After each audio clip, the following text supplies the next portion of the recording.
to allow people to come in, and we're recording. And actually, yeah, your name is present. So it doesn't matter.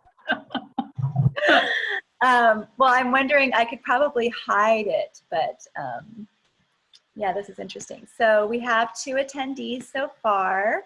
Carol, welcome. Brooke, Anne-Marie, welcome. Welcome, Brooke.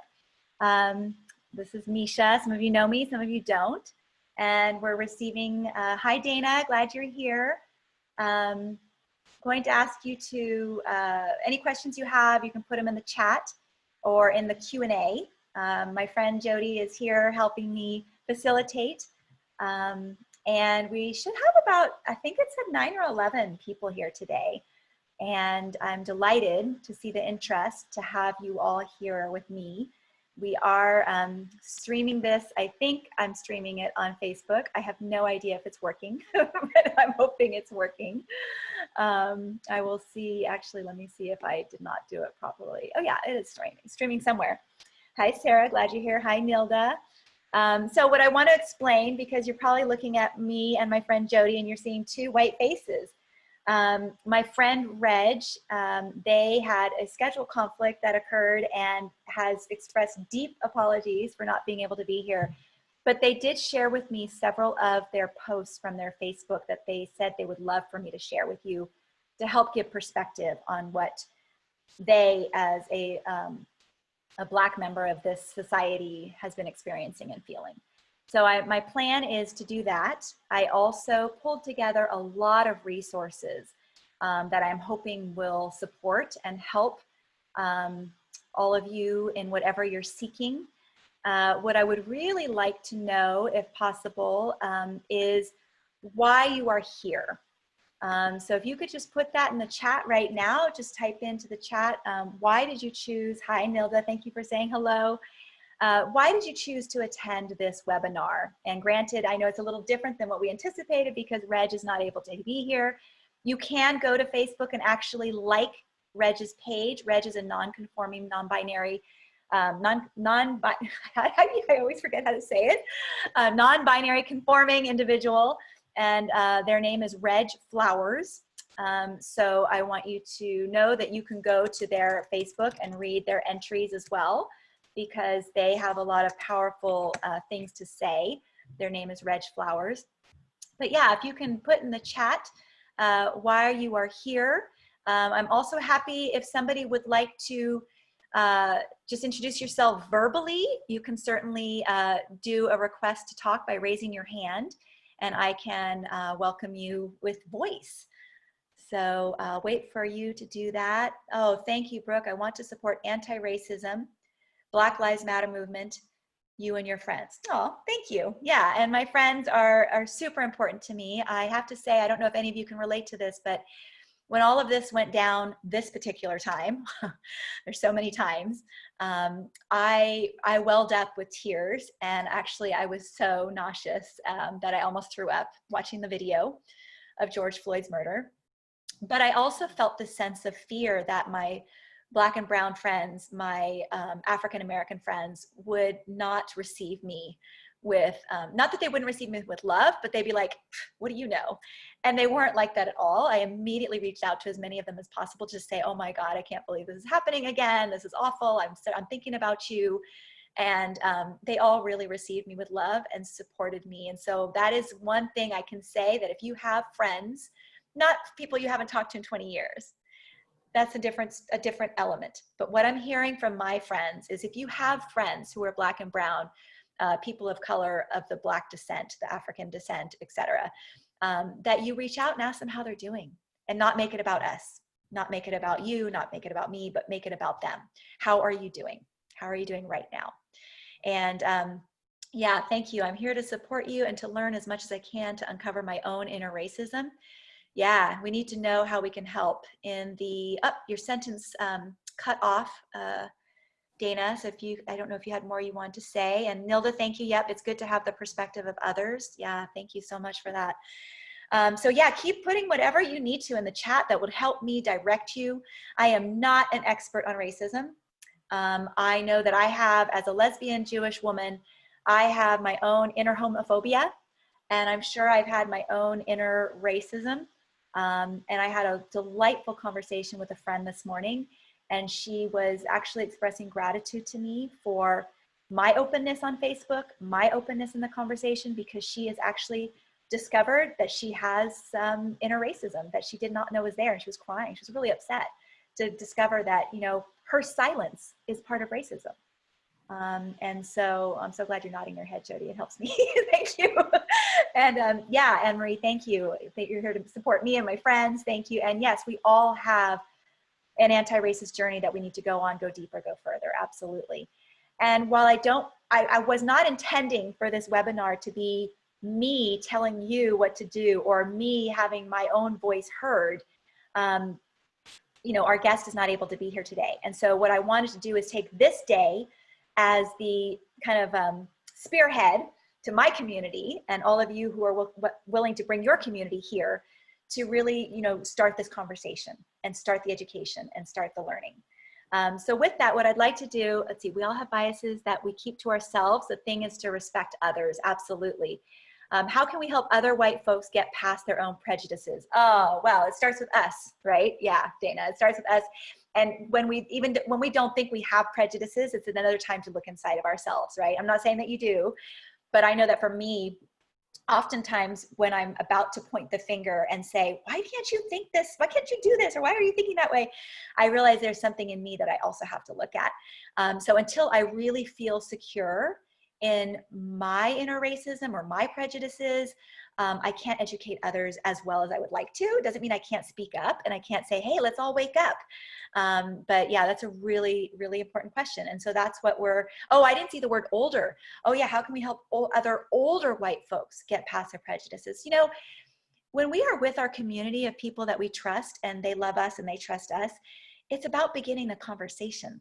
The silence is what absolutely kills it all. And that's an awful word to use, but it's true. When we are silent, we are basically, so I think, I'm trying to remember, I used to hear, I don't know if I was in school, but I heard someone say, when you're silent, you're basically agreeing to whatever's happening.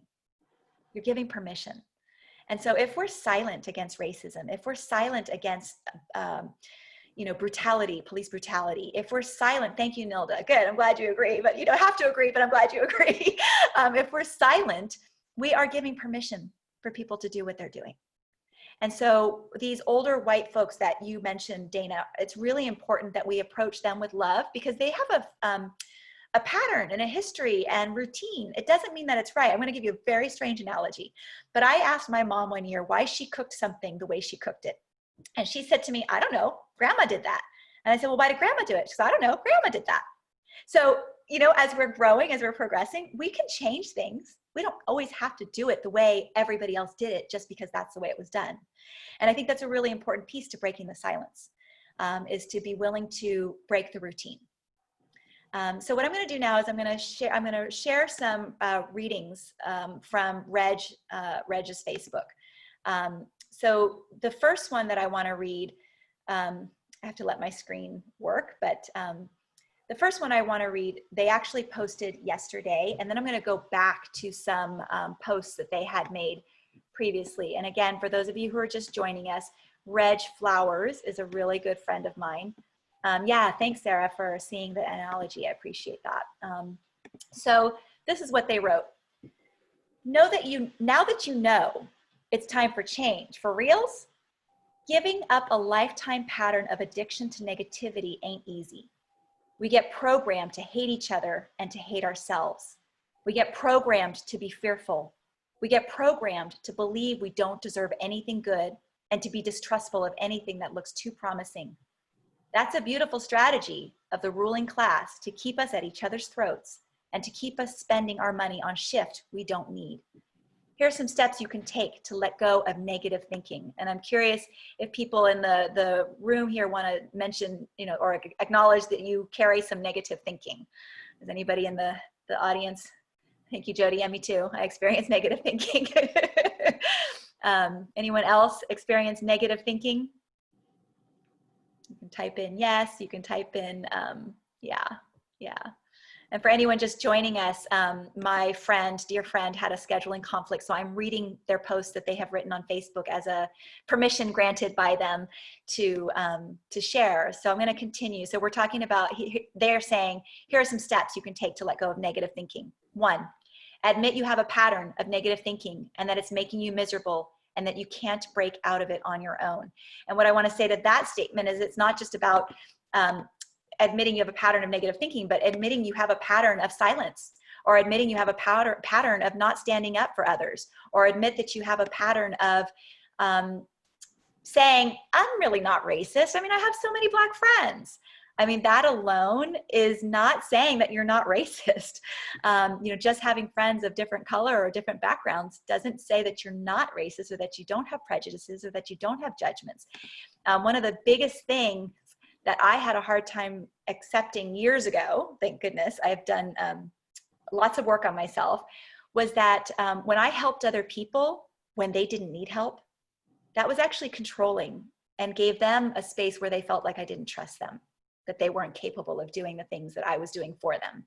And so in this sense, you know, I had this internal pattern that was negative of thinking I had to do everything, or it wouldn't get done right.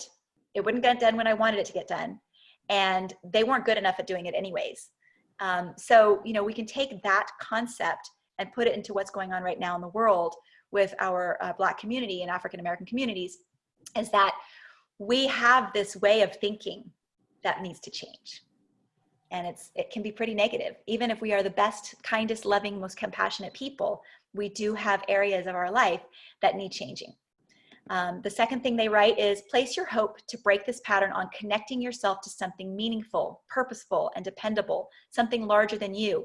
Just by the nature that you are all here today is telling me that you're ready to do that. Number 3, direct your energy towards fulfilling your role as part of that something bigger and allow that to inspire you to be more positive.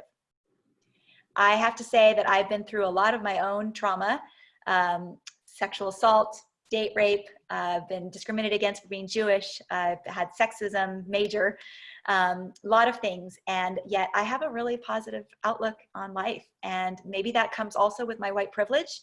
I haven't always classified myself as white. I have an exotic look, so I'm taken as somebody very different from somewhere else. But I've definitely had my bout with discrimination and racism and sexism. But I think what Reg is saying here is to really dedicate your energy and put it towards being more positive, to inspire yourself and to inspire others. Number 4, they say, get real about the things that make you feel shame, guilt, fear, and resentment. Be honest and thorough. Really investigate your part in the problems you've experienced. So what does that mean? What does that look like? I don't know if you're willing to put in the chat, and I don't have to say your names, but I'm wondering if you'd be willing to put in the chat, what is something that you feel resentment about, or that you have fear, guilt, or shame around the way you have been operating in your life? And I'll just pause and let you take a moment to jot those down in the chat.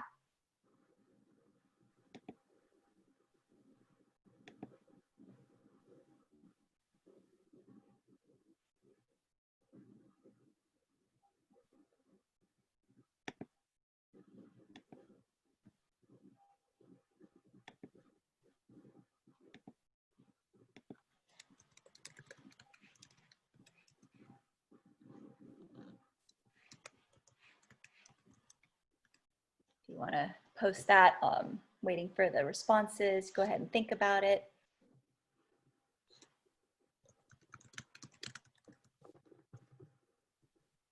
Yeah, thank you. I do not feel good about my silence. And yes, I can say that I experienced shame about it.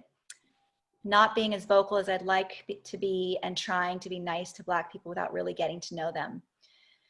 Oh, yeah. Yeah. So I don't know if, I won't say your name, but if you'd be willing to explain that a little bit. So in other words, trying to be nice to Black people as a result of the shame, is that what you're saying? And yet not knowing them? Wait to hear back. Okay, and another person said, Prior to retirement a few years ago, I never felt that I had enough free time to get involved and make change. Oh, yeah, I can totally relate that. And I have a chronic illness now, so I'm finding that the only ways that I can really get active is doing things like this, opening up a Candid Conversation, attending Candid Conversations, reading books, and donating money. I'm not rich, but I'm donating money to campaigns that will bring new leadership and put the old white leadership out. So, you know, I decided in my budget to place $150 a month, which for some people is a lot. And for me, actually is a lot right now because I'm out on medical leave. I'll hopefully be returning to work in August. But you know, that's one thing that I've decided because I can't attend the protests. And when I do go back to work full time, I don't know what kind of time I'm having. So we each need to experience and identify where we are right now in our lives. And there's a huge list of things we can do. You know, but the thing that's really important, and thank you, my friend Jodi, for helping me identify this, is that we need to have sustainable action, sustainable activism. And I'll explain that in just a moment. I want to read these other comments. So I try to ignore when I feel racism towards me, that old mentality that you have to look at where it's coming from. Could you explain that a little bit more? I don't know if people are okay with me saying their names, so I just want to ask the person who wrote that old mentality that you have to look at where it's coming from. And you try to ignore when I feel racism towards me. I try to ignore. Yes, if you could explain that would be great. And then the person that talked about the shame around getting to know or being nice to Black people without really knowing them. Yes, probably feeling the shame about my own programming and unable to fully connect to that or because of that. Oh, I see. Okay. Yeah. So being nice, but not really getting intimate because of that shame inside. I totally understand that. Yeah. It's like an elephant in the room. Absolutely. If it's coming from a known, okay.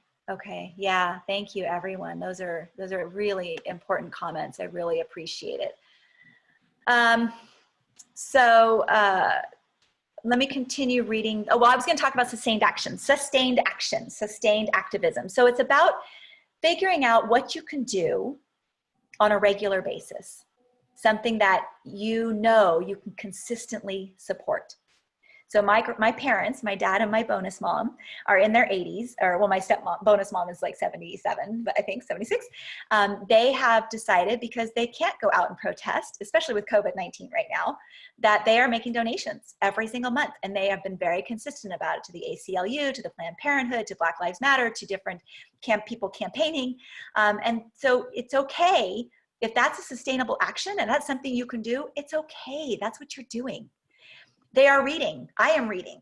So if you can read and donate, and that's all you can do right now, that's okay. But guess what? I think there's even one more. We can talk to people, right? That's what we're talking about in these comments. We can actually have this conversation with other people and risk people saying, I don't want to be your friend anymore. But what's more important, dead Black bodies or angry Black bodies? What's more important, friends who are going to be contrary to your morals, or, you know, just kind of hanging out and being chit-chatty? What kind of relationships do you want to have? What kind of relationships do you want to foster? What kind of relationships do you want to nurture? The more we can come together in solidarity and speak and not be afraid of speaking, the more impact, positive impact, I believe we're going to make. And again, this is just my perspective. I am not an expert, but yeah. Yeah, I have shame and complacency, silence. So I'm reading comments from the chat for those of you who are watching and don't get to see the chat, or those of you who are listening later to the video podcast. I have shame and complacency and silence. As a white educated woman, I have much privilege and have not taken action in ways that I can. In so many ways, white privilege is ingrained in our society, systems, and relationships that we fail to truly see and hear them. Yeah, absolutely. Exactly. Yeah, thank you for that.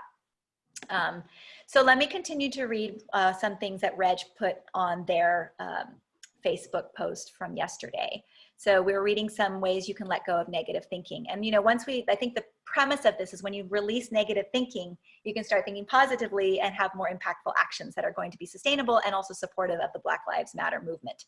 And all people, really. But for now, we're talking about Black Lives Matter. And actually, that brings me to a point. So how many of you, I'm curious, you can just put yes or no in the chat. How many of you have heard people say, all lives matter?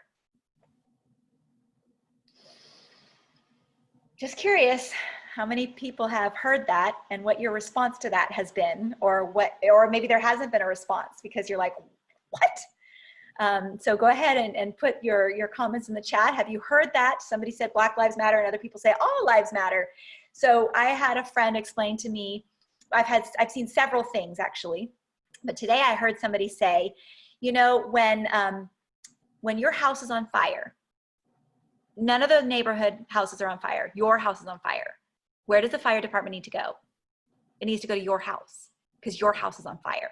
None of the other houses are on fire. So it needs to go right there to that house that's on fire. And Black lives are on fire right now. They're being killed. They're being discriminated against. They're having absolute awful police brutality and discrimination and so much treatment that is deplorable. And so, you know what? Black lives need to matter before any other lives can matter. Not before any other lives can matter. Let me try this again. All lives can't matter until Black lives matter.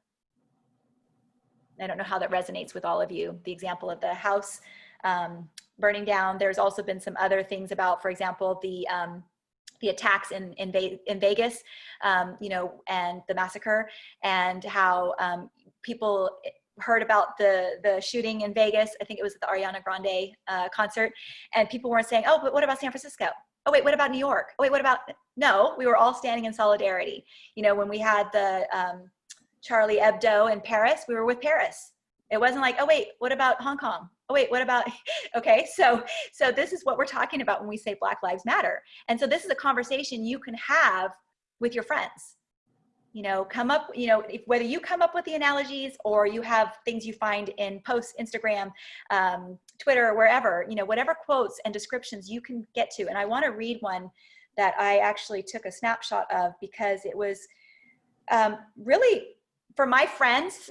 So I was raised Jewish, and practicing until a certain age, and then I'm more of a spiritual person. So this is for people who are kind of trying to figure out how do they talk to their Christian friends or Catholic friends that really focus in on God. So this person wrote, it's on somebody's post, it was William Prosperi. For my hometown friends and family who have remained silent, if you are a Christian and can't hear Black Lives Matter without feeling the need to respond with a criticism that all lives matter, then open your Bible and read Luke 15. Better yet, let me break it down for you. There are 100 sheep, but one goes missing. Jesus leaves the 99 and goes after the one. The 99 say, but what about us? Don't we matter? Of course the 99 still matter, but they're not the ones in danger. The one is. So that's another reference to why Black Lives Matter slogan means so much. Yeah, thank you. I love that too. I'm reading the comments. So I missed a few comments. I'm going to go back a little bit and let's see, I've heard it. Okay, I think we have to honor Blacks individually, so I disagree with the phrase. Oh, which phrase? Oh, shoot, which phrase was that? You have to let me know what phrase that was. I missed it. And then someone says, when the fire department shows up, when your house is on fire, department hoses down, the other house is saying, shrug, don't worry, all houses matter. Oh yeah, that's powerful. Thank you, I got goosebumps. Right, yeah, your house is on fire, but wait, let me hose down these other houses first, just to protect them from the fire that might happen, as opposed to protecting your house that is on fire. Wow, that is very powerful. Thank you for sharing that. And what's the Bible verse again? It was in here. Now I don't know if this is real because I'm not Christian, so I don't have a Bible. I'm really sorry. I hope I don't offend anybody. But in this post, it says Luke 15. Yes, so someone says I'm not a Christian and the all life matter. Okay, the all life matter, you disagree with that. Yeah, I mean, I think the fact of the matter is that whoever's in danger at the time, those are the lives we need to focus on. And so that's why the slogan came up. And there's another saying that is really, really important. And I think you guys may have seen this, but it is, we said Black Lives Matter. Never said only Black Lives Matter. We know all lives matter. We just need your help with Black Lives Matter, for Black lives are in danger.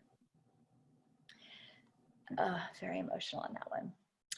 So it's really critical that we, as whoever you are, I don't know if there's anybody on this call right now who identifies as Black or identifies as brown or identifies as African American, but right now our job, in my opinion, and I think the opinion of many others, is that we really need to use these things to educate our friends, the people we care about. And yes, exactly, until all humanity, so I'm reading from the chat here, until all humanity acknowledges that all lives matter, there will continue to be murders and wars. That is true. And I would like to say that until all humanity acknowledges that Black lives matter, we cannot move forward to acknowledging that all lives matter. So that's really something that I wanna put forward there. So I'm going to say one more thing here to what Reg wrote down. At number 6, admit what patterns of your own have contributed to your resentments. Okay, we talked about that. 7, make a ritual turning over of your patterns that are no longer serving you. An example ritual is to write them down. So maybe you want to write down your resentments or your internal racist feelings, or maybe you have some fears. You know, I watched an interview the other night. It was with Stuart Knight and his friends, Samson and Ian. And one of the things that Samson shared that literally made me cry, because what I'm gonna share is gonna be hard for me, but I'm gonna try this. So Samson shared that Stuart asked Samson and Ian, he said, so what is this about? The one thing that Black men fear the most is white women. And I think you all remember the situation that was in the news not too long ago in the, forgot the name of the park in New York. What was the name, Jodi? Central Park. Central Park, yeah, thank you. With the woman who called the police on the man who had asked her to put her dog on the leash. So he brought that up and he said, so what is it about Black men having this fear of white women? And Samson's, basically explained that there is this tendency for white women to call the cops when Black men aren't even doing anything. And we saw that example from what happened in New York not too long ago. Interestingly enough, Samson said, so one of the things he's always done for a very long time is if he sees a white woman walking by herself on the street, he crosses the street so that he doesn't have the opportunity to have any conflict with her whatsoever. And what really shocked me, so again, I've been sexually assaulted and date raped. And my tendency is when I see a white man, I cross the street. I don't feel that fear around Black men. The only time I ever felt the fear around Black men was when I was robbed at a store in Oakland. I was a kid, 15 and a half, my first job, and a guy came in with sunglasses on at night. And I didn't know if he had a gun or not, but he said he did. And that was the only time I had that fear.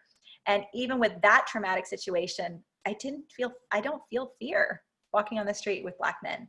But white men, because of my abuse history, have scared me. I am so fortunate that I've raised the most incredibly charming, generous, passionate boys. I have 3 boys who are fully grown and a stepson who's fully grown, and they are white men. They are emotionally articulate. They are out there protesting for this cause. And they believe in social justice, and I'm not afraid of them either. I mean, they're my children, but I've raised some really good men, and they are also good just because of who they are all on their own. But I thought it was really sad that Samson felt he had to cross the street because he was afraid that something would start as a result of just being on the same street with a white woman. And for me, I felt like, oh my God, he's enabling the white people to, he's enabling, but at the same time, he's got to save his life. He's got to make that choice for himself. And so, yeah, so some people are saying in the chat, I'm realizing how some of my neighbors are probably afraid of me. And the thing is if we don't have that heart-to-heart chat with people, they will never know. People will live in fear, right? So it's about getting to know your neighbors, talking to them, saying, I'm shaken by what's going on. How are you today? How can I be helpful to you? I don't want you to be afraid of me. I mean, you don't want to say that to them because you don't want to assume that they're afraid of you. But it's important to start shaking hands. Well, okay, be careful, COVID-19. I don't know I'm not giving you any advice. I'm definitely telling you not to swallow detergent and things like that. Okay, but I'm just saying that, you know, it's really important to connect. Connection is a real thing that has challenged us. Yeah, let's see what I see here in the comments. The other things we as white people need to discuss and realize is that we have benefited and actively continue to benefit from the values of white supremacy. Yes. And so I actually wanted to share, this with you. Oh, and then another comment was, look at what happened to Emmett Tills for whistling at a white woman in 1955. Yeah, yeah. Yeah, so what I want to do, I want to share with you actually, I got a PowerPoint from a website that actually Jodi shared with me. And it's about white supremacy culture. I don't know if I can make this to be presentation style. Maybe not, but I'm going to try to show you. Oh, here we go, slideshow. Oh, it's not going to do it that way. All right, let me try this. I'm going to share my screen. And hopefully you all can see this. If you can't, let me know. But this is white supremacy culture and what we can do about it. And there are some resources here. If you're wanting a copy, I'm going to put in the chat all the different links to all of these things. So you can always, I think you can save the chat. If you can't, you can send me an email to request the resources that I show you tonight. So what is culture? For the purposes of our discussion tonight, we're going to define culture as the beliefs and values held by a group of people. Another way of thinking about culture is how a group of people define what is normal and what is not normal. And the cartoon's got a little fish that says the longer you swim in a culture, the more invisible it becomes. We're gonna skip that. Okay, dominant culture. So you've got subcultures: political, religious, ethnic, racial, class, gender, age, body, sexuality. And of course, you've got capitalism here that contributes to this. This is why we have such issues in our culture as well. So in the US, income inequality has been steadily growing. We accept the growing gap between the rich and the rest of us as normal, the way things are. Can you come up with another example of a widely held cultural norm? Think of one that functions to make normal what is actually absurd, like this example. So I don't know if anybody has another cultural norm that is out there that they want to share in the chat. There's a long history of crimes against women, Black people, and the LGBTQ community. Yeah, absolutely. I'm reading comments. So yes, that is exactly why I crossed the street when I, like Misha's friend Samson, well, not my friend, but yeah, it was somebody else's friend, and walking by myself, and others are approaching me. Has anyone noticed that it is not only white police officers beating people? Yes, yes. I mean, there are, unfortunately, I mean, even in the murder of George Floyd, there was somebody who was a non-white participant. All right, what is cultural racism? Cultural racism is how the dominant culture defines reality to advantage, validate, and lift up white people, and disadvantage, invalidate, and oppress people of color. And so we've got an example. Our cultural story is that people of color are dangerous. Can you come up with another example of a widely held cultural norm that perpetuates racism? You can put your comments in the chat and I'll catch up with them. I'm going to continue. A major purpose of cultural racism is to justify racist policies and procedures. For example, you have the right to remain silent. Anything you say that's not in English may be held against you. I mean, that's, yeah. Another purpose of cultural racism is to divide white people from people of color from other people of color, white people from other white people, and all of us from ourselves. So this says, what if I told you racism is the result of a divide and conquer field test gone wrong, or gone awry? Wrong, awry, same thing. So what is a white supremacy culture? White supremacy culture is one that supports the ideas that white people and the ideas, thoughts, beliefs, and actions of white people are superior to people of color and their ideas, thoughts, beliefs, and actions. The idea or ideology is the glue that binds together institutional policies and practices to create a national, global white supremacy system. And someone said in the chat, I used to walk anywhere by myself in my youth, but because I trusted everyone. Not anymore, and not because of Black people. Interesting. Yeah. Yeah. I mean, there are a lot of scary people out there. I've walked away from a lot of people. Okay. We all live in a white supremacy culture, and it impacts all of us. The purpose of white supremacy culture is to keep racism going. If we live in a culture that teaches us continually that white is better, then we all internalize that belief. Even as we claim we are not racist, we have been conditioned into the racist belief that white is better, which is the source of what many call implicit bias. The conditioning is so strong that children as young as the age of 3 understand that white is better and Black and brown are at the bottom of the racial hierarchy. And actually, I'm going to stop that there for a second. I just want to share that one of the most powerful videos I ever saw was an experiment where they were talking to little children, 3 to 5 years old, who were Black, and they asked them which doll they wanted. There was a white doll and there was a Black doll, and the little Black children chose the white doll. And if I remember correctly, it was because the Black doll was bad and ugly. I'll have to find that maybe for another time, but it was really, really powerful and very upsetting. Because that's what they were taught. Yeah, I would say definitely sad face. So I want to go back to reading another post from Reg, not too long ago, but excuse me, I do that. So I'm glad they love me because I make so many mistakes on that one. But I want to just share their thoughts and the way things have been flowing into their heart and mind since the murder of George Floyd. Reg is, again, a non-binary conforming individual using they and them, Reg Flowers. And they are writing a book, actually, and a lot of these posts that I'm reading to you that are on their website are going to be in their book. I'm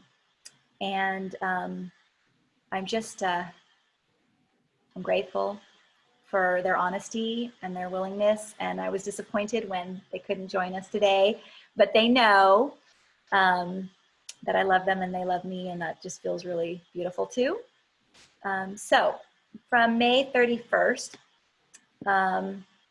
actually I'll go to they, I keep doing that. They suggested I go to May 30th. And so here is what they wrote. The 3rd-degree murder charge for Derek Chauvin smells damn fishy as hell, y'all. 3rd-degree murder, as I get it, and I know a quick internet search about the law, is when you accidentally kill someone with malicious intent but haven't committed any other felonious action. In most cases, KT's darn near impossible to murder without some other conjoined felony because the malicious action itself is like criminal behavior. So for example, if you physically assault someone and they die, you get charged with both the assault, a felony, and the murder, which would be 2nd degree if you can prove your intent was not to kill. Since it's within the job description of police officers to administer violence if, when in the fulfillment of their office, a cop kills you, the act of violence leading to your death wasn't a criminal act. I can't identify any level of justice that can prevent an officer from using violence for any reason whatsoever. That scares the fuck out of me. I imagine that has to do with an officer needing to act quickly to protect themselves and others. Maybe the logic is that would be a burden to have to think about whether or not force was excessive and the time it takes to act effectively. I understand this to some extent. Under conditions when there is zero apparent threat to an officer, like in recent case of manslaughter murder of George Floyd, there is still no restraint required by law for officers in the execution of their duties. A police officer at the scene of crime in progress is in no way restrained from the extent of their violence up to the point of actually killing a person. In the care of killing someone, only the act of death, which will always be ruled an accident, can be considered a crime. Police officers are walking deadly weapons. They can go off at any time without warning, and no one is responsible for their actions, not them, not their departments, and certainly not the state that empowers them. This is backwards, if you ask me. It shouldn't be like a professional boxer punches someone outside of a ring. The boxer knows their fist can kill. It seems logical that police officers would be held to a higher standard of behavior because their actions have the potential to do so much harm, not the other way around. The penalties are higher for a police officer being caught selling a firearm than for a police officer misusing one. That makes no sense to me at all. It has to be possible to charge officers with misconduct while performing their duties if the conduct exceeds reasonable boundaries. Is there any test of compliance when force is used? Perhaps there are complexities I'm not seeing here. Can someone explain this to me? Can you show me what's in the manual? And, you know, because part of my purpose is having people on this, having these open conversations. Yeah, I can post the website, absolutely. The idea for me and the intention for me having these webinars is to give a safe space for my Black, brown, and African American friends to express their fears, their concerns, their outrage. And I think Reg does a really great job there of expressing confusion. And, you know, there's a very powerful video that I'm going to show you shortly. And I will just say that the catchphrase is that this woman says, people better feel lucky. White people should feel lucky that all we're seeking is inequality, not revenge. And that's really powerful because there are centuries of pain and senseless murders of Black people.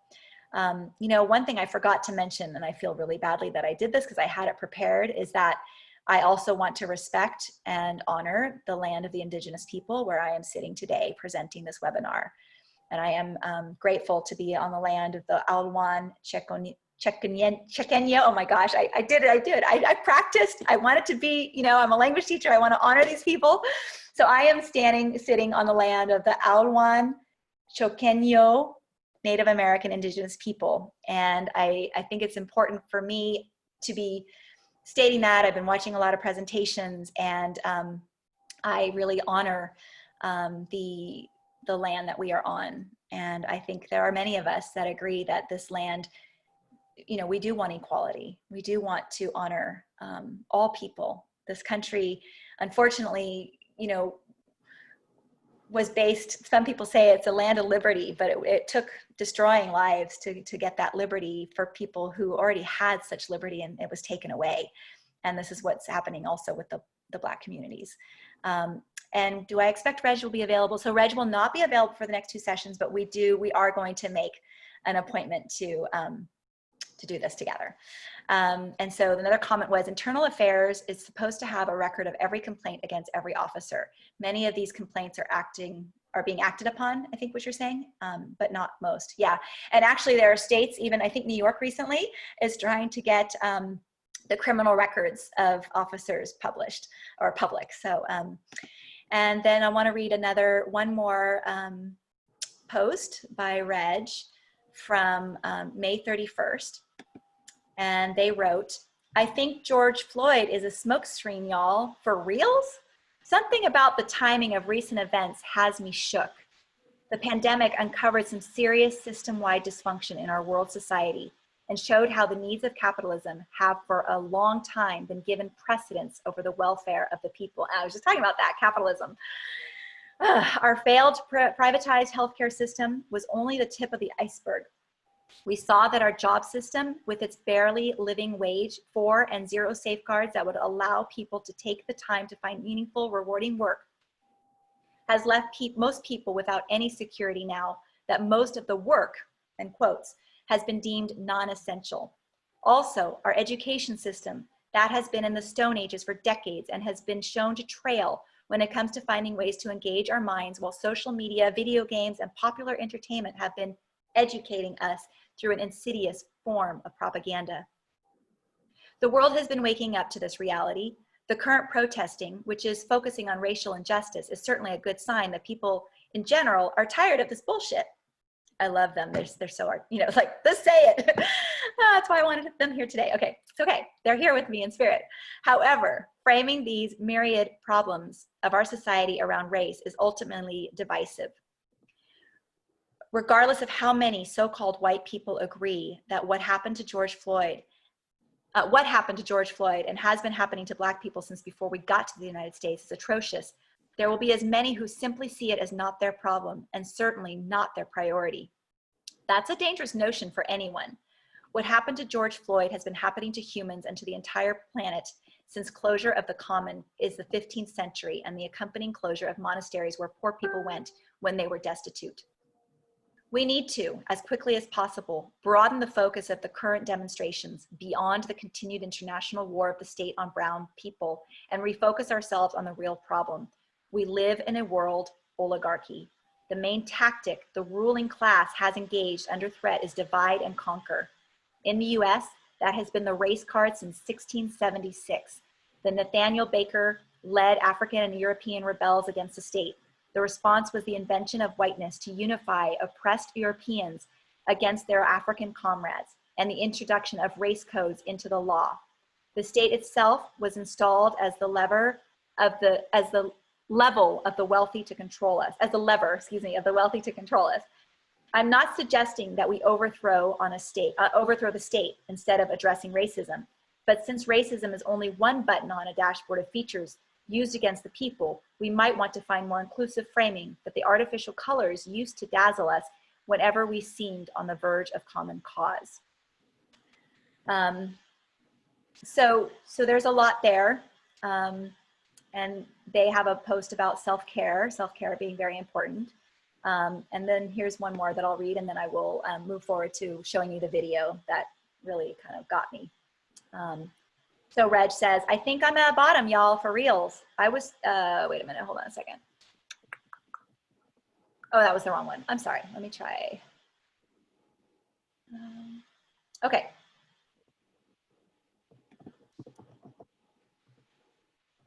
What's a middle-aged queen with PTSD to do in the movement, for reals? I read tarot from my friend Jen yesterday. Jen has been hitting the streets daily, as a lot of folks have been taking to the streets. She implied that the people who follow me might be wondering what I'm going to do as part of all this. I've been wondering that myself. I've never been quick to join crowds. I tend to be very wary of them. I have seen how quickly crowds can be suddenly led in an unexpected direction and quickly lose control. Maybe I'm a coward, but I'm not sure about this one. I'm never sure. No one ever is, really, though they may tell you they are. You either end up on the right side or the wrong side of history, depending on who is telling the tale. Still, I'm not quite sure. One cause for pause is the racialized tone these protests have been taking. I've never been one for slogans. If you can sum it up in a slogan, then it's probably been dumbed down. It appears the call to arms is Black Lives Matter. I agree with that. I'm just not sure what it means for Black people to matter. I'm not sure there's any agreement about it. If Black people get to matter, well, we're all still living under this current oppressive system. I'm not sure I'm in support, since the same system that dehumanizes Black people dehumanizes everyone, period. I don't think it's a question of whether Black lives matter or all lives. The issue I would like to see centered in this movement is that life is precious as fuck and not to be debased for any reason, certainly not for the sake of capital. If we think Black people are treated like shit because cops or anyone else are racist, then we are fools. Black people are treated like shit because we have all bought into a system that elevates wealth over human life. And this is what I was talking about when I gave you the title of systemic racism. Some lives just seem to matter less. In other cases, some people's consumer power matters as it serves in the continued accumulation of wealth and a few and the continued indebtedness and subjugation of others. I know I'm right because we all accept elements of that system when it serves us. We eat the food that has been produced by that system. We own property under that system. We pay taxes into that system. We accept the protection of the state. We utilize energy. We drink water. We send our children to school and allow that system to dictate the curriculum our children are taught. That one fucking kills me. Oh, that one fucking kills me, he says. They say, okay. How we let them tell us what to teach our fucking kids. We sleep soundly in our beds under a system that murders to make all of that possible for us. Everybody does just a little bit here and a little bit there, but all together we live as domesticated livestock feeding at our troughs, neighing and obeying. Wow, they are powerful. We don't have a choice. It's that or live on the street and starve. Don't get me wrong, we should be protesting. I just would like to know We were protesting in the coercion that forces us into collusion with the state in order to live. We live as hostages and call it the land of the free. We are seeing that clear as day. They are telling us exactly when we can leave the house, and it's comply or get your ass dragged to jail.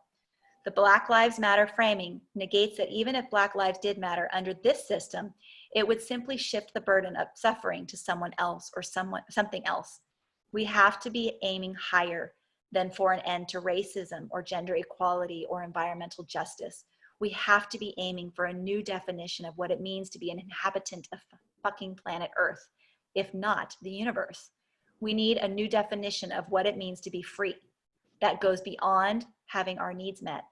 I want to be part of a web of life. I want some fucking joy. I want to be truly free.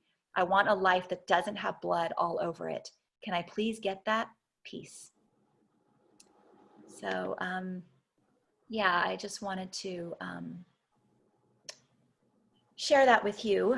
I imagine I haven't seen any comments, so I'm thinking that maybe I've missed some comments, I'm not sure, but I'm going to share with you that very powerful video. There is cussing, I will say, and then when we're done watching that video, I'm going to post in the chat, well, I'll actually share my screen with the resources that I've got. I've got a reading list. I also have videos and some other things that I'll share with you, but I will share this video first. And hopefully you can all hear it. I don't know if you can see my screen. Jodi, can you tell me if my screen is visible? You're good. Okay. So, is that we must never forget that economics was the reason that Black people were brought to this country. We came to do the agricultural work in the South and the textile work in the North. Do you understand that? That's what we came to do. We came to do the agricultural work in the South and the textile work in the North. Now, if I right now decided that I wanted to play Monopoly with you, and for 400 rounds of playing Monopoly, I didn't allow you to have any money, I didn't allow you to have anything on the board, I didn't allow for you to have anything. And then we played another 50 rounds of Monopoly, and everything that you gained and you earned while you were playing that round of Monopoly was taken from you. That was Tulsa, that was Rosewood. Those are places where we built Black economic wealth, where we were self-sufficient, where we owned our stores, where we owned our property, and they burned them to the ground.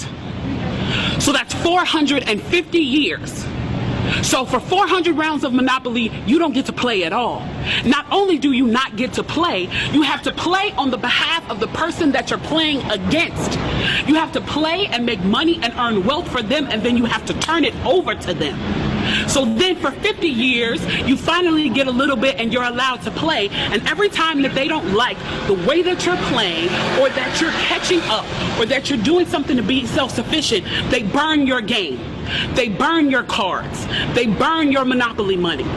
And then finally at the release and the onset of that, they allow you to play and they say, okay, now you catch up. Now at this point, the only way you're going to catch up in the game is if the person shares the wealth, correct? But what if every time you share the wealth, then there's psychological warfare against you to say, oh, you're an equal opportunity hire. So if I played 400 rounds of Monopoly with you and I had to play and give you every dime that I made, and then for 50 years, every time that I played, if you didn't like what I did, you got to burn it like they did in Tulsa and like they did in Rosewood, how can you win? How can you win? You can't win. The game is fixed.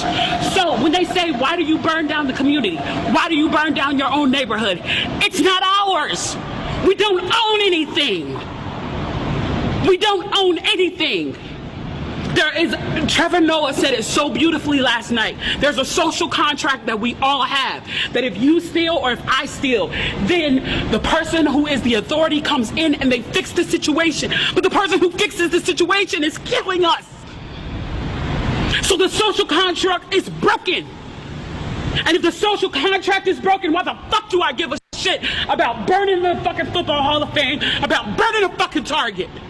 You broke the contract when you killed us in the streets and didn't give a fuck. You broke the contract when for 400 years we played your game and built your wealth. You broke the contract when we built our wealth again on our own by our bootstraps in Tulsa, and you dropped bombs on us.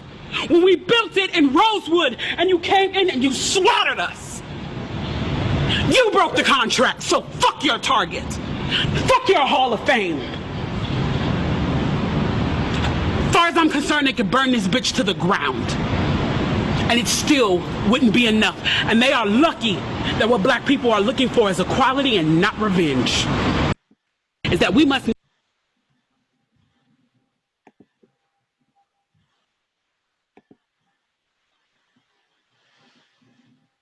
So, take a moment of breath and silence.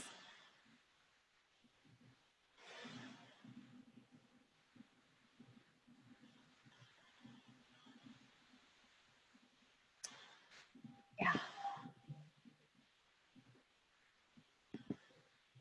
It's very painful. And what she's speaking of is extremely true. I don't know what you've had the opportunity to see or experience. I'd like to share what she's talking about Tulsa. I'm going to pull that up and share that with you in a moment.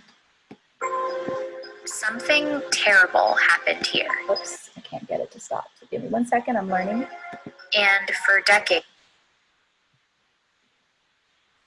in most history books, and almost.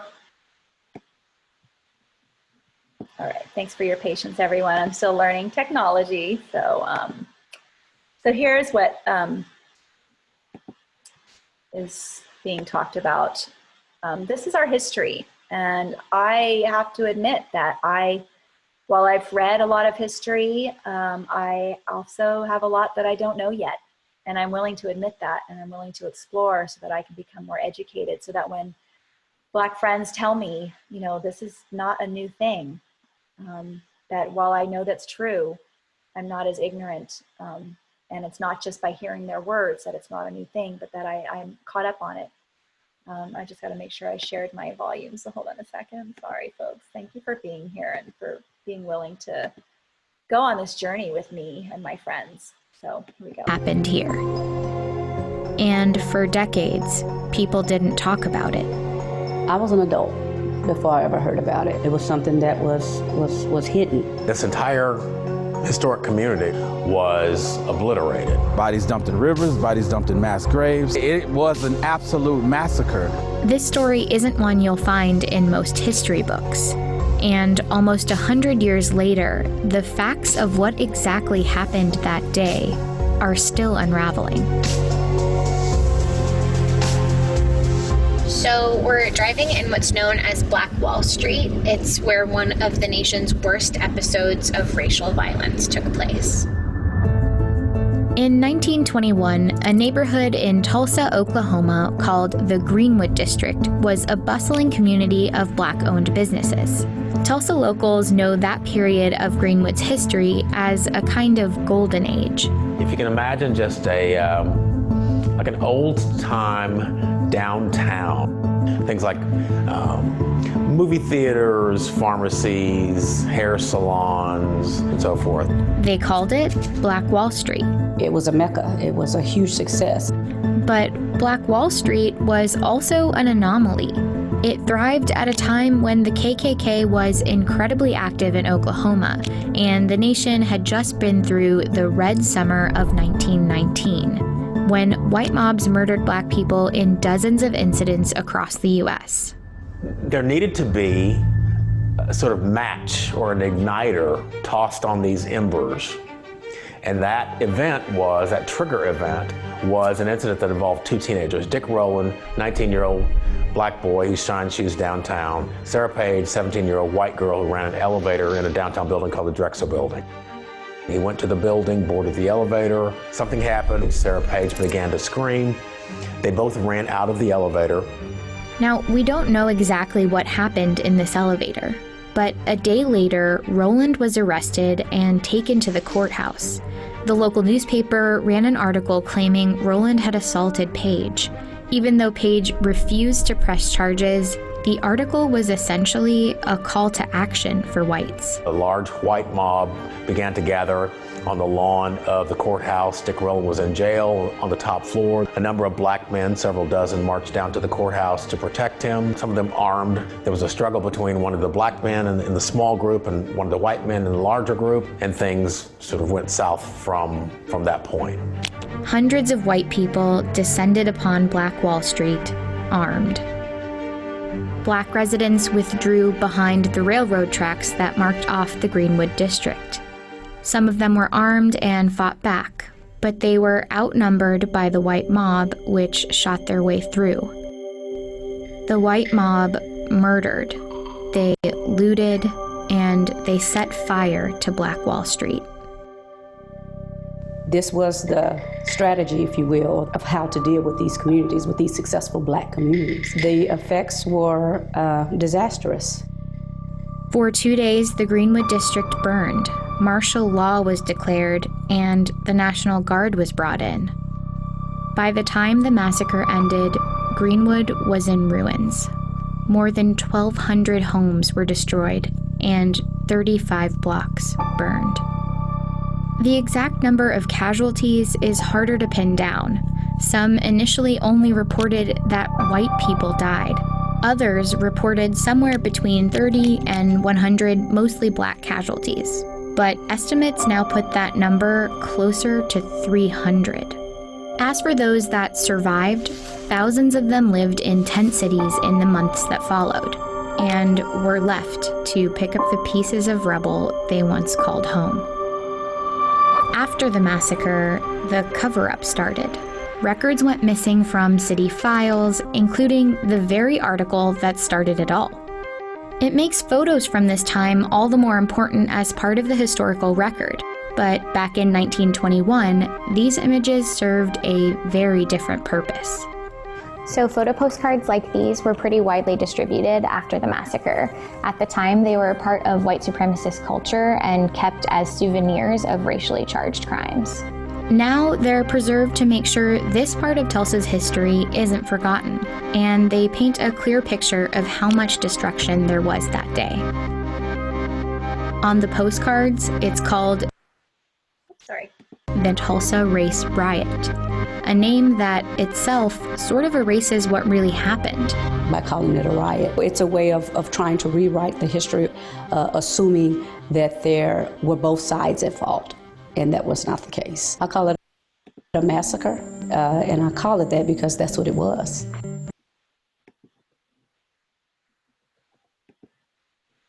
So I'm stopping there just because of, for the sake of time and respecting everyone's attendance. But I will put that link also in the chat so you can, do more research on your own. Yeah, it is horrible, and there are more. This is so emotional and uncomfortable, and I'm so glad you guys are here because we have to be uncomfortable to get through this. So, excuse me. So I would like to share with you the resources that I have. I'm going to, it's quite extensive to be putting in the chat. So I think what I'll do is I'll share my screen with you, and you can take a screenshot of the screen as I do that. And then if you would like to have me send it to you, you can go ahead and put your email in the chat just to the panelists. If you actually send your chat message to all panelists and attendees, everyone will see it.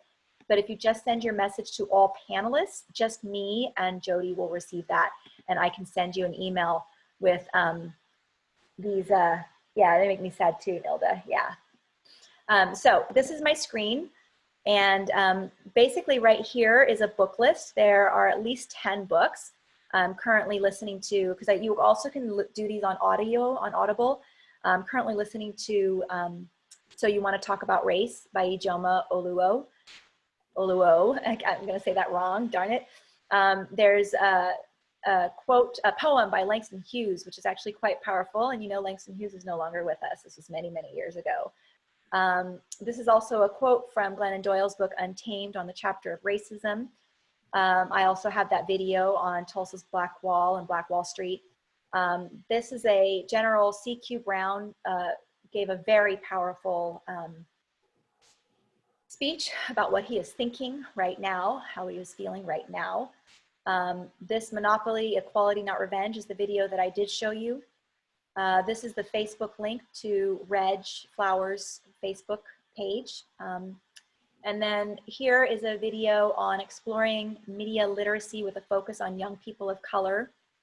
There's also a timeline of Black deaths caused by police, with the last one being more recent of George Floyd. And I have other posts. Nate Morris is the one that introduced me to the massacre in Tulsa, the Greenwood Culture Center. There's some things here about white benefits, white supremacy culture. So I have a lot of resources here. And the other thing I want to just mention is that the 8 Can't Wait. 8 Can't Wait is a platform, and maybe I went too fast if people need to screenshot or you just want me to send emails to you, it might be easier, but let me see. I'll try to keep it in one spot. So here's one place where you can do a screenshot. The 8 Can't Wait is legislation that people are trying to push through, including to eliminate the chokehold and other things that police have been doing that they don't need to be doing. So at that, I guess let me scroll up a little bit in case you want to get other things here. I know they're long links, so screenshot it may not be so helpful. It might be better for you to ask to be included to the document so that you can just make a copy of it yourself. So actually, I will stop sharing my screen for now. I do see some emails in the chat, so we will take care of that. Yes, Langston Hughes was a good friend of Thurgood Marshall. And what other comments have I? Yeah, I know. Someone said they have mixed feelings about, I think you were talking about the looting, the woman talking about breaking, burning buildings down and stuff like that. And, unfortunately, I will say that yeah, that's right. It's also happening to Black-owned businesses. I mean, destruction seems to be people's reaction. And it's also been explained to me of people who were in marches who actually watched people taking the opportunity to wait for the crowd to get in between them and the police and then breaking down windows. And they were not just Black people, they were white people, opportunists, whoever. But yeah, I'm really glad that you were all here. I hope that you found it informative and helpful. Again, put your email in the chat if you'd like me to send you a copy of the document and the book reading list. And what I would love is if you are wanting to support, I'm not getting paid for this. I don't want money for this. I don't even need attention for this, but I would love for people to share that there are 2 more webinars tomorrow. My friends Janet and Brigitte are going to be here tomorrow. And then on Friday, I have my friends Toni and Kathleen and Monifa and oh my gosh. It's there, Deborah. So those people will be with me on Friday. They are different times of day, just trying to accommodate the different schedules. And I want to thank all of you for being here. And also, if you can think of, I'm going to put my email in the chat if you haven't already received something from me. I would really love to know what else you would like to know. I can't, it's interesting, my Black and brown friends are reminding me that they are not there to inform or reform white people. We do need to do that on our own. And one of the things that Ijoma Oluo said in her book was, don't ask a Black person to be your Google search. So if you want to know something, look it up. But if you have questions that you would like me to, oh, you're here twice. How did that happen? Oh, maybe it's Toni. Is Toni joining us on your name? She couldn't get in. I was trying to help her, and that's why. Oh, how bizarre. Okay. Well, anyways. So what I wanted to say is if you have questions that you think would be helpful for the next 2 days with these wonderful people who are giving us their time, please email me, because I would love to be your channel, your portal to learning. And it is Toni.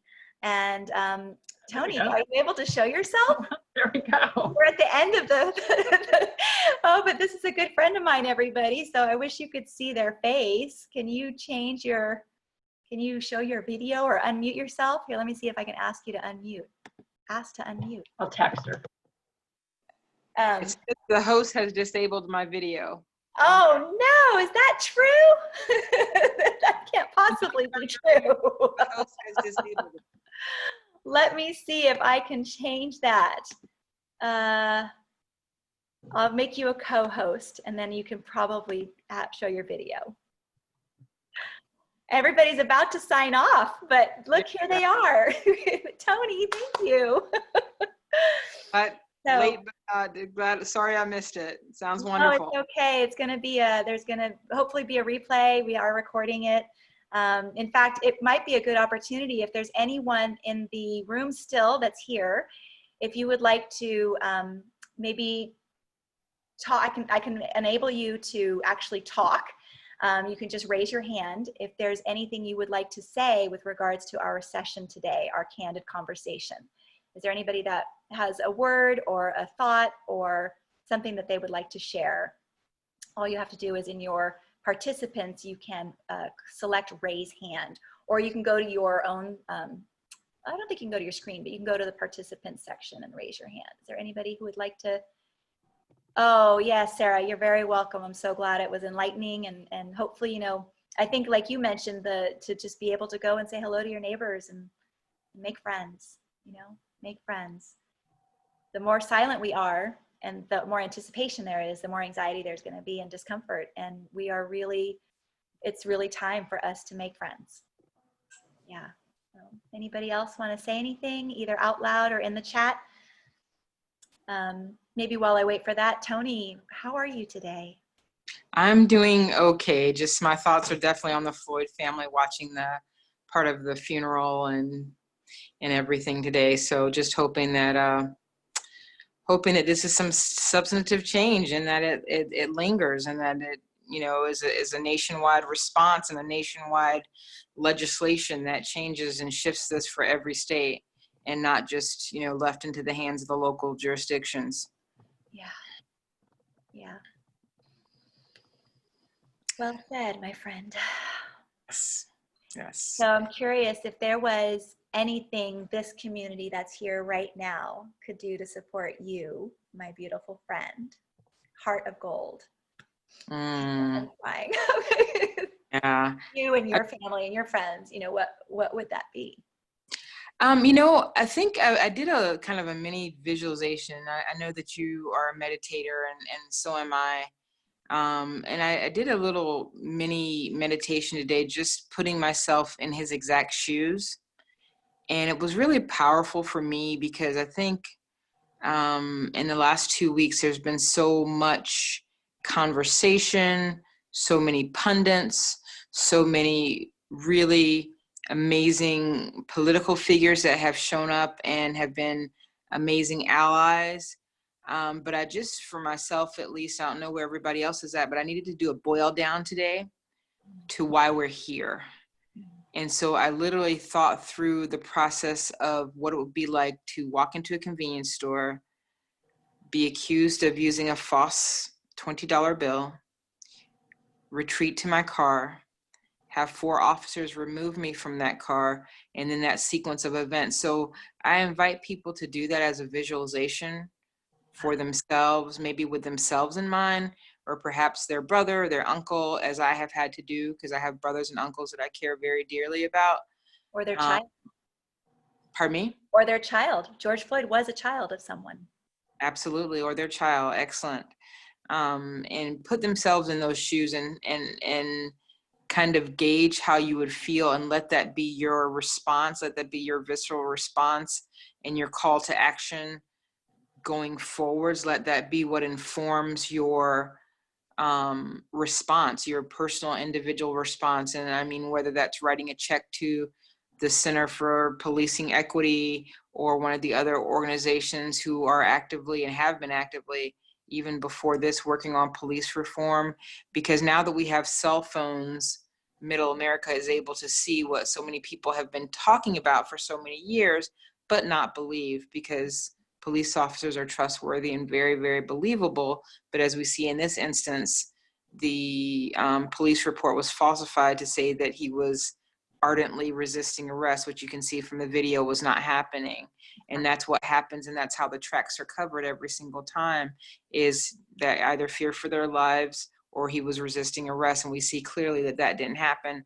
So they get immunity by not reporting the truth, which is the expectation of the public that they would. But of course that didn't and doesn't always happen. So I just invite people to, you know, if you're able to do that as a meditation, just put yourself in his exact shoes and let your response be informed by that going forwards. It was really powerful for me to do that today. And I just invite people to take that on. Thank you. That's very powerful and scary, frightening. And I think it's a discomfort level that we need to be willing to go through.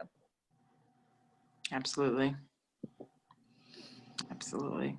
Thank you, sister. I care about you. Thank you, Misha. Thank you for having this. Yeah, we're a lucky group of friends, aren't we? Yeah. Thank you for putting this out. Yeah, it's really scary and sad what's going on. And I think that I'm so glad you were able to show up, even if it's only for 10 minutes, like just having you here and knowing that I can be of service Yes. and support the community. Yes. And Jodi's been helping me. She's been my tech person. She's been helping me. It's been wonderful. I wouldn't be here right now without Jodi. So. She's my Zoom mama. She birthed me. I didn't know what I was doing, but I got you in somehow. Yes. I put it in the chat, just a reminder, Toni is one of the panelists on Friday, which is at 11 Pacific time. Yeah, 11 Pacific, and I keep saying Pacific Standard, but it's Pacific Daylight Time, 11 a.m., which Toni is what time for all you guys? Jodi, you're on the East Coast too. So I'm time, yeah. 2 p.m. Eastern Daylight 2 p.m. This time difference stuff is crazy. It is. It really is. So, and do you have some, an organization name? I'd like to make sure that I did have Black Lives Matter as a donation opportunity for people who were registering for this event, but if there are other that you know firsthand. I can certainly formulate a list for everyone by Friday, but the main one that I have been advocating for is the Center for Policing Equity. Okay. And it's run by a professor out of the University of, I'm going to forget which university, I apologize, but I'll have a list ready for people on Friday, but it's called the Center for Policing Equity. Okay. And it's a really worthy cause. They're definitely on the forefront of beginning the process of police reform, and that it's so needed. I mean, as I keep saying, you know, it wasn't the UPS driver that killed Mr. Floyd. It wasn't, you know, the milkman that killed all these other people. It's consistently police officers overstepping their bounds, brutalizing people, and it becomes sport for them. And I think it's really egregious, and we all need to be part of the solution, getting that to shift, because our tax dollars are paying for them to behave in the ways that they are. And if they find that those tax dollars are no longer available for misbehavior, right, then it's going to shift. Just like a teenager, if you sanction their bad behavior, they're going to keep doing it. If you take away the allowance, maybe you'll cause some shift. And unfortunately, that model is very relevant right now. Absolutely. And this is just a side note, but I want people to know that Toni is a healthcare worker and has also been jeopardizing her own life by working with patients who have either had or haven't had, but have been around COVID-19. And I want to thank you for your service work. Oh, thank you very much, Misha. I'm not going out there, so I appreciate you. I can't, I'm at risk, so I have to be careful, but yeah, supporting by loving. Everybody can do their part, and be careful, and staying home is sometimes the way that you can best help. So thank you for doing that too. And thank you for advocating for people to do that, because we all choose to be there, but not everyone can do that. So thank you for advocating for people staying home and, you know, using the proper precautions when they do go out. Yeah, absolutely. And yeah, so everybody who's on the call now, or those who are watching later, or those who are going to be listening to the podcast, we had a wonderful late entry of our friend Toni. She was not actually supposed to be one of our panelists today, and I reached out and said, can you just come on for a little bit, because my friend Reg couldn't make it, and here she is. But I just want you all to know that we are having another webinar tomorrow. You can go onto my Facebook post or email me to register for that, and then also on Friday. Again, continuing a candid conversation about systemic racism. And I know we didn't specifically touch on systemic racism, but I talked more about things we can do and the history of Black people in some ways. But we definitely have a long list of things we need to learn and changes we need to make, and we can do this together. And feel free to invite your friends and tell them about this. I really appreciated everybody participating, your comments and your questions and your vulnerable admissions to how you're feeling about your own internal racism and what you're discovering about yourself. And I think that the more we're willing to look at these things, the better our world is going to be. So I want to say thank you to everybody, and I don't know how to end this thing except to stop recording and say goodbye and then close it, I suppose. But yeah, thank you everybody. And I think you can save the chat. If you can't save the chat, you can email me and request information. And I'm happy to also respond to your emails with the links that I provided for the reading list and other videos and articles you can read. So part of my research was done by Jodi. So I'm not the best researcher, but yeah, I've got friends. So everybody take care. And thank you, Jodi, for helping me with Zoom. And thank you, Toni, for being here. And yeah, goodbye, Nilda. Thank you. Goodbye, Sarah. Thank you. Thank you, Brooke. Aw, Brooke wrote, thank you, beautiful people. Thank you, beautiful person. And yeah, very glad to have everybody here. So I thought I'm going to stop the recording. Stop recording.